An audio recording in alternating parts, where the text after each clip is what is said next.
નમસ્કાર મિત્રો, આજે આપણે ઉપરકોટ જે કિલ્લો છે એના ભાગ 3 ની અંદર અડીકડી વાવ અને નવગણ કુવા વિશે વાત કરવાના છીએ। મારી સાથે જે ગાઈડ મિત્ર છે એમણે અડીકડી વાવ અંગે જે વાતો કરી છે તે હું તમને અત્યારે સંભળાવીશ। ઓડિયો થોડોક નબળો છે તો માફ કરજો। વાવ આપણે ગુજરાતમાં ઘણી બધી જોવાલાયક છે। અમદાવાદમાં છે અડાલજની વાવ, પાટણમાં છે રાણકી વાવ, 7 માળની વાવ છે। 100 રૂપિયાની નવી નોટ બનાવી મોદી, એમાં પાછળ આખો પોસ્ટ કરેલો છે 7 માળની વાવ। અહીંયા વંથલી સ્ટેટ છે, ત્યાં છે ખેંગાર રાજાની વાવ। અહીંનો જે રાજા તો રાખેંગાર, પેલા સ્ટેટ હતો વંથલી ગાદી, ત્યાં વંથલીમાં પણ ખેંગારની વાવ છે। અહીંયા વાવ છે અડીકડીની વાવ। રાજા લોકો વાવને કુવા બનાવતા, એમને 3 ફાયદા થતા। એક તો વર્ષો સુધી કામ ચાલે, મજૂરોને પૈસો 2 પૈસા મજૂરી મળે। બીજું છે પાણીના સંગ્રહ માટે। ત્રીજું છે નામ અમદ એટલા માટે। આ વાવ બનાવેલી રાણી રાણકદેવી રાખેકર રાજા એ સમયમાં કિલ્લામાં ગામને પાણી પીવા માટે। એ સમયમાં કોઈ યંત્ર હતા નહીં, આખો સિંગલ પથ્થર કાપી રાજાએ વાવ ગળાવેલી। વાવ એ જમાનામાં સંપૂર્ણ આખી ગળાવેલી, પણ વાવમાં બૂંદ પણ પાણી ના આવેલું। એટલે રાજા લોકો જ્યોતિષ પંડિતને માનતા હોય, પંડિતને કહે છે કે અમે વાવ ગળાવી પણ વાવમાં પાણી શું કામ નથી? તો પંડિત એવી વાણી કરે છે કે આ વાવમાં પાણી જોઈતું હોય તો કુંવારી કન્યા હોય, સગી બે બેનું આ વાવમાં રાજી ખુશીથી બલિદાન આપે તો જ આ વાવમાંથી જળ આવે, બાકી આ વાવમાં જળ ના આવે। રાજા એમના સેનાપતિને કીધું કે આ કિલ્લામાં જાણ કરો એવી કોણ કન્યા છે કે આમાં બલિદાન આપશે। બલિદાન દેવા કોઈ તૈયાર ના થયું। મેલની જે રાણી હતી રાણક દેવી, એની 2 દાસી હતી। દાસી એટલે કે નોકરાણી। એતી ને ચેતી નામની સગી બેનું એ કે અમારા બલિથી જો વાવમાં પાણી આવતું હોય તો આખા ગામનું ભલું થશે, અમારી 2 બહેનોનું નામ અમર રહેશે, અમે બલિ દેવા આમાં તૈયાર છીએ। 2 બહેનોને પાલખીમાં બેસાડી વાવ અહીંયા લઈ આવે। વાવના 195 પગથિયા ઉતરી પેટમાં ખંજર ખાઈને એમાં બલિ ભોગ આપે, ત્યાર પછી આ વાવમાંથી જળ મળે। 2 બહેનોના નામ ઉપરથી આ જ વાવનું નામ આપેલું છે। રાજા સમયમાં એતી ચેતીની વાવ, ઓરિજિનલ નામ એ છે। બાદમાં આનું નામ બદલી નામ આપ્યું છે અડી ને કડી। હાલમાંનું નામ છે અડીકડીની વાવ। એ સમયમાં બૈરાવ લોકો માથા ઉપર હેલ, કાખમાં બાળક, આ વાવના પગથિયા ઉતરી પીવાનું પાણી ભરીને આવતા। અત્યારે કોઈ ખાલી હાથમાં નીચેથી માણસ પાછો આવે તો થાકી જાય, એટલે કાઠિયાવાડી કહેવત કીધેલી કે અડીકડી વાવ આગળ જોશો ના નવગણ કૂવો, જે માણસ ના જોવે જીવતા મૂવો।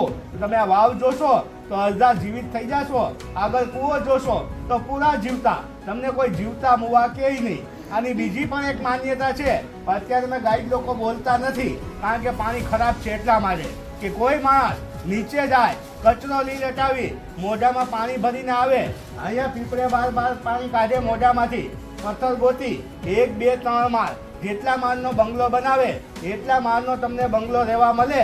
પણ આ જન્મમાં નાય, આગલો જન્મ જો મનુષ્ય અવતાર મળે તો બંગલો મારી પાસે લઈ જવાની છૂટ। અહીંથી છે ને આખી વાવ જોયા હો, 195 પગથિયા છે। અંદર ના ઉતરવું હોય તો થોડાક પગથિયા ઉતરી ફોટો પાડીને પાછા આવવાનું। કે કોઈ વિદ્યાર્થી મિત્રો, અત્યારે આપણે છીએ અડીકડી વાવના અંદરના ભાગમાં। તમે જોઈ શકો છો કે ખૂબ જ ભવ્ય એવી આ વાવ છે। થોડીક ગંદકી છે હજી। હું સરકારને વિનંતી કરીશ કે જે રખેવાળ લોકો છે આના, એ થોડીક સફાઈમાં ધ્યાન આપે, અને જો સફાઈ થઈ જાય તો આ વાવ એકદમ જોવાલાયક થઈ જશે। તમે જોઈ શકો છો અત્યારે કચરો, તો એ થોડીક આપણી માટે, બધા માટે શરમની વાત છે। પણ હવે આપણે ઈચ્છીએ કે ભવિષ્યમાં જ્યારે આવીએ ત્યારે આ કચરો અહીંયા ન હોય। બાકી વાવને ખૂબ જ સરસ રીતે રિનોવેટ કરવામાં આવી છે।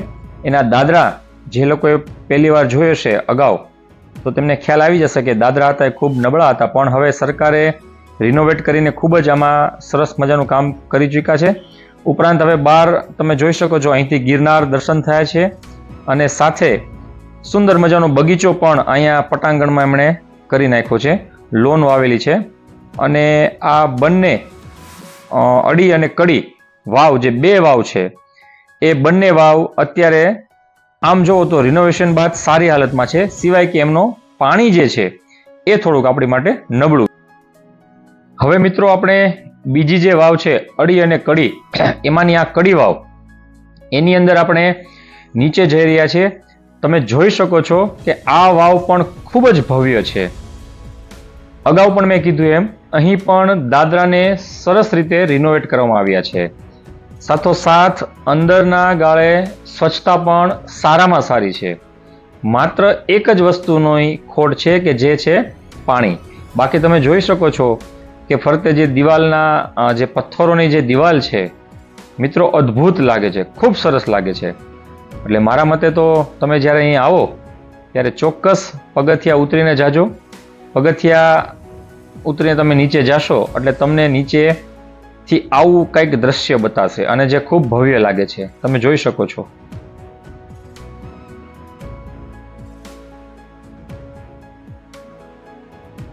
હવે મિત્રો આપણે આવી ગયા છીએ નવઘણ કૂવો જોવા. આ નવઘણ કૂવો જોવા માટે તમારે ખૂબ ઊંડા પગથિયા ઉતરવા પડે એમ છે. હું તો ત્યાં નથી ગયો, પણ ઉપરથી જ આના વિશે અંદાજ લગાવ્યો હતો અને સાથોસાથ ઉપરથી જે દેખાય છે એ મેં અત્યારે રેકોર્ડ કરેલું છે. અમને અમારા ગાઈડે ખૂબ સરસ માહિતી જે આપી છે એ હું તમને સંભળાવીશ અને તમે ધ્યાનથી સાંભળજો તો તમને એમાં મજા આવશે.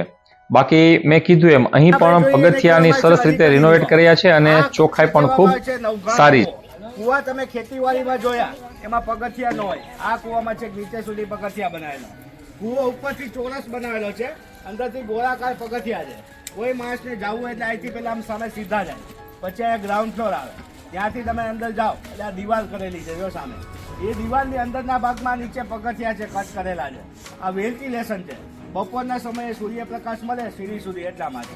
પછી કુવાની અંદરના ભાગમાં દિવાલો છે, એમાં ગોખલા બનાવ્યા છે, બાખોરા. એવી 3 દિવાલ ઉપર 3 બારી છે, ટોટલી 9 બારી છે.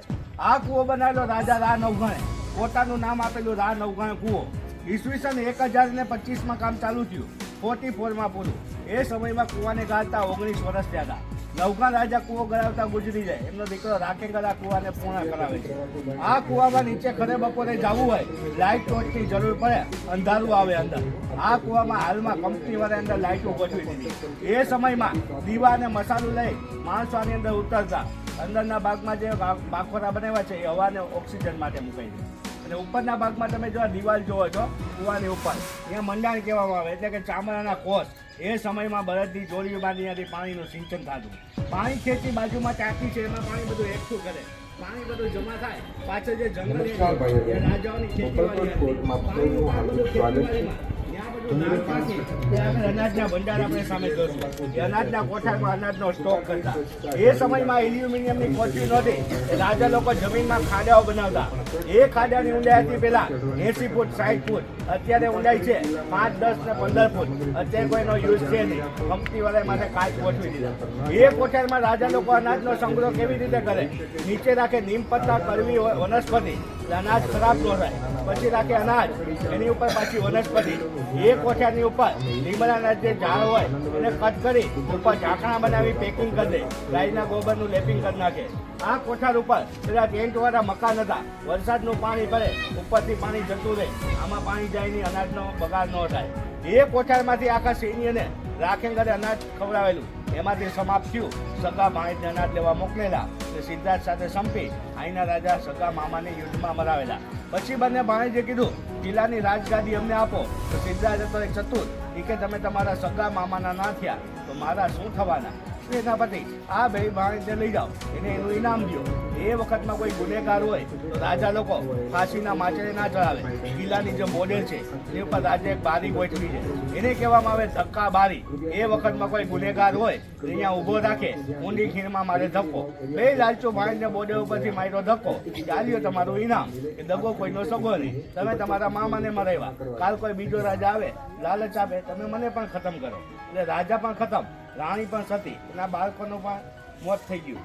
જે પેલે બે પાણી દેતા એને પણ ત્યાંથી ફેંકી દીધા. તો કોઈના હાથમાં કંઈ આવ્યું નહીં. આ સામે કોઠા જોયા પછી આગળ જોશું પાણીના તળાવ.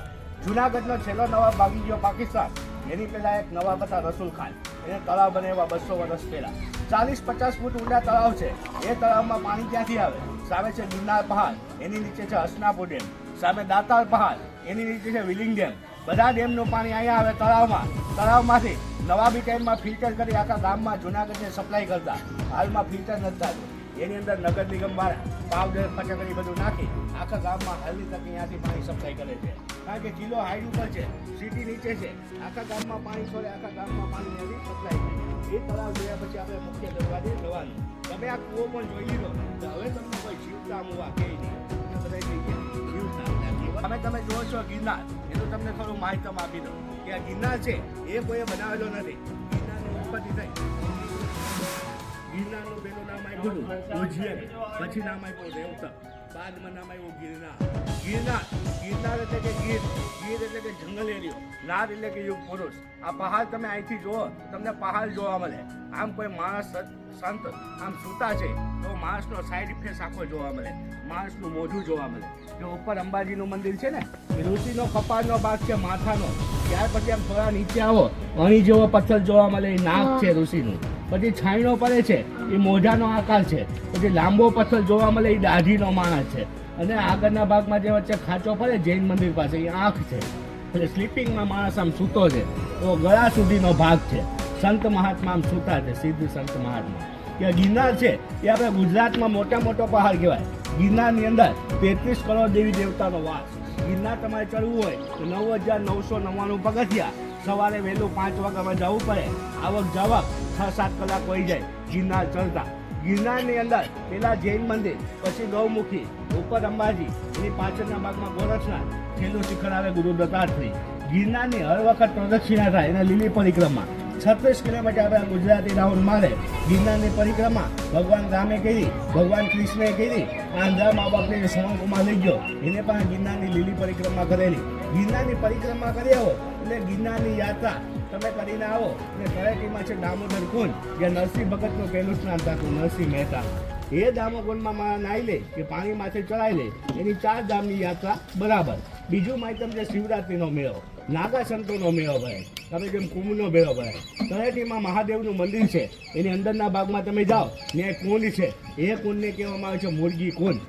ગિરનારની અંદર સાધુ સંતો બધા જે ક્ષેત્રમાં અંદર હોય એ શિવરાત્રિના દિવસે 4 દિવસ તળેટીમાં નાગા સંતો બેઠા હોય, જેને તન પર કોઈ વસ્ત્ર ન હોય. તળેટીમાં ભભૂતિ લગાવીને સાધુ લોકો 4 દિવસ બેઠા હોય, હોળી દેખાવીને. શિવરાત્રિના દિવસે ગુરુદત્ત મહારાજ અને ભગવાન ભોલેનાથની શોભાયાત્રા નીકળે, એને રવેડી કહેવામાં આવે. એ સાધુ લોકો પછી મુરગી કુંડમાં નાહવા પડે. એમાં તમે ગણતરી કરી ના શકો આમાં કેટલા સાધુ નાહવા પડ્યા. એમાં સાક્ષાત મહાદેવ પણ સાધુનું રૂપ ધારણ કરીને આવે. એ સાધુ કુંડમાંથી ગાયબ થાય, બીજા સાધુઓ સ્નાન કરીને નીકળી જાય. જુનાગઢમાં 2 મેળા ભરાય. કે ગિરનારની અંદર 357 જાતની વનસ્પતિઓ થાય છે, એમાંથી ઘણી દવાઓ પણ બને છે આયુર્વેદિક. આપણે ગેટ ઉપર હનુમાનજીનું મંદિર જોયું, એ બાપુનું ગિરનાર ઉપર એક મંદિર છે, એને કહેવામાં આવે છે હનુમાન ધારા. તમે જૂની સીડી જાઓ ત્યાં ભરતવન શેષા અને હનુમાન ધારા મંદિર આવે. એ બાપુ છે રામાનંદી સાધુ. તમે ગેટના તમે બહારથી આવ્યા રામજી મંદિર વચ્ચેના ભાગમાં જોયું છે. એ બાપુ અહીંયા પણ પૂજા કરે. એ ગિરનારના જેટલા ઓહરીએ થાય એમાંથી એક દવા બનાવે છે. એ દવા એ માલિશનું ઓઇલ બનાવે છે. બાપુના ભાઈ છે, આયુર્વેદિક ડૉક્ટર છે. ઘણા ટુરિસ્ટો એની પાસેથી લઈ જાય. કમરનો ગોઠણનો વાવ હોય, સાઈડથી તો કોઈ પહાડ ચડીને આવ્યો હોય, લોહી બંધાઈ ગયું હોય, એ માલિશનું ઓઇલ હરેક દુખાવાની અંદર કામ આવે. ઘણા ટુરિસ્ટો લઈ જાય છે. એમાં બાપુના ટેલિફોન નંબર છે. કોઈને ઈચ્છા થાય બહાર એ વસ્તુ મળે, કોઈને ઈચ્છા હોય લેવી હોય તો લેવાની, કોઈ ફરજિયાત છે નહીં. એનો કોઈ ઝાઝો રેટ નથી. આવડી એક બોટલ 50 રૂપિયા, કોઈ દવાની દુકાનની વસ્તુ મળતી નથી. તમને બહાર બતાવી, તમને એમ થાય કે ઈચ્છા છે, આપણી પાસે પૈસા છે, લેવી છે તો લેવાની, નહીં ઈચ્છા હોય તો નહીં લેવાની. આગળ આપણે જોશો અનાજ ભરવાના કોઠા, અને ત્યાંથી આપણે જોશો પાણીના તળાવ, અને ત્યાંથી મુખ્ય ગેટે. ચલો ભાઈ.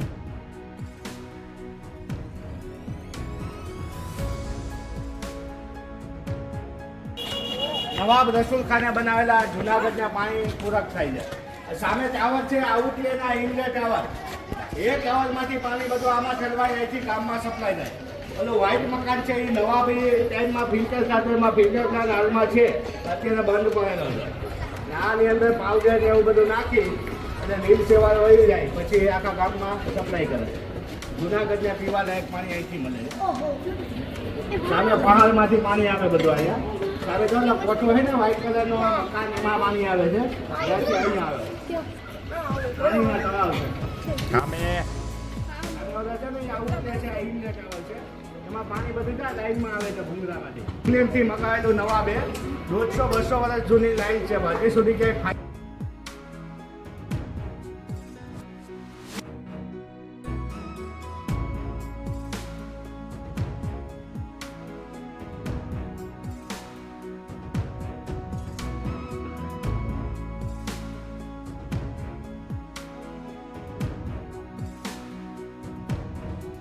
મિત્રો આ હતો ઉપરકોટનો કિલ્લો. 3 ભાગમાં મેં સમજાવવાનો પ્રયત્ન કર્યો છે અને તમને બને એટલું બતાવેલું છે. તો મને આશા છે કે તમને આ ત્રીજો ભાગ પણ ખૂબ ગમ્યો હશે. તો મિત્રો ચેનલને લાઈક અને સબસ્ક્રાઇબ જરૂર કરજો. ધન્યવાદ. ફરી મળીશું નવા એપિસોડમાં. આવજો.